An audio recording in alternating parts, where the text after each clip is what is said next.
అంతర్జాతీయ మహిళా వైద్యుల దినోత్సవం కదా. ఈ సందర్భంగా నిజామాబాద్కు చెందిన ఇద్దరు స్ఫూర్తిదాయక వైద్యుల గురించి ఇప్పుడు చూద్దాం. సమాజానికి సేవ చేసే క్రమంలో ఎన్నో సవాళ్లని ఎదుర్కొని నిలబడ్డ మహిళా డాక్టర్లని గౌరవించుకునే రోజుది. వాళ్ల డెడికేషన్, టాలెంట్, సమాజం మీద వాళ్లు చూపించిన ప్రభావం, అసలు వాళ్ల కథలేంటో చూసేద్దాం. ముందుగా డాక్టర్ కృష్ణవేణి గురించి. ప్రొఫెషనల్, పర్సనల్ లైఫ్ను బ్యాలెన్స్ చేస్తూ అద్భుతంగా రాణిస్తున్నారు.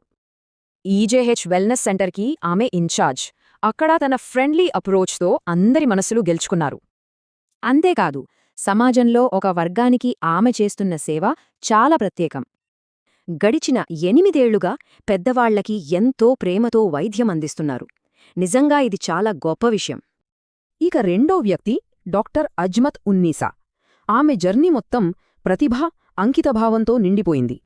నిజామాబాద్ కాకతీయ హైస్కూల్లో చదివి ప్రభుత్వ డాక్టర్గా ఎదిగిన ఆమె ప్రయాణం నిజంగా స్ఫూర్తిదాయకం. ఇక మెడిసిన్ చదివేటప్పుడు ఆమె అకాడమిక్ పర్ఫార్మెన్స్ గురించి తెలిస్తే వావ్ అనాల్సిందే. ఎంబీబీఎస్లో ఏకంగా 7 గోల్డ్ మెడల్స్ సాధించారు. అంటే ఆమె టాలెంట్ ఏంటో అర్థం చేసుకోవచ్చు.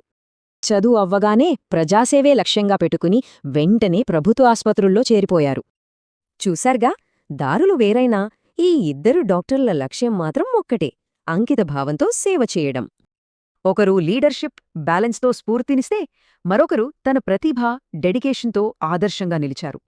వీళ్ళిద్దరినీ చూస్తే ఒకటే అర్థమవుతోంది: మహిళలు అనుకుంటే ఏదైనా సాధించగలరని నిరూపించారు. మహిళా వైద్యుల సేవలకు, త్యాగాలకు మనం ఎప్పుడూ రుణపడి ఉంటామనడానికి ఇంతకన్నా ఏం కావాలి? ఇలాంటి నిస్వార్థ సేవ మన చుట్టూ ఉన్న ప్రపంచానికి ఎంత స్ఫూర్తినిస్తోందో.